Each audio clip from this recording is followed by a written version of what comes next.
ஒரு நிமிடம். இதை அலட்சியம் செய்யாதே. இது தளர்ந்த இருதயங்களுக்கானது.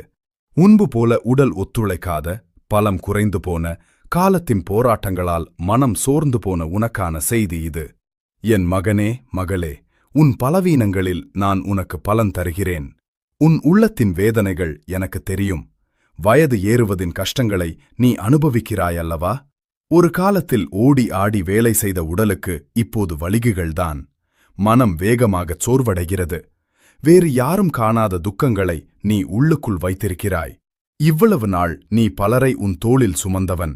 ஆனால் இன்று உனக்காக காரியங்களைச் செய்ய மற்றவர்களின் உதவியை நாடும்போது அது உன் பெருமையை நோகடிக்கிறது என்றும் எனக்கு தெரியும். ஆனால் தெளிவாக கேள். உன் வேகமோ உன் உழைப்போ அல்ல உன் மதிப்பை தீர்மானிப்பது. உன் மதிப்பு உன் திறமையில் இல்லை, அது என்னிடத்தில் உள்ளது. என் கிருபை உனக்கு போதும்.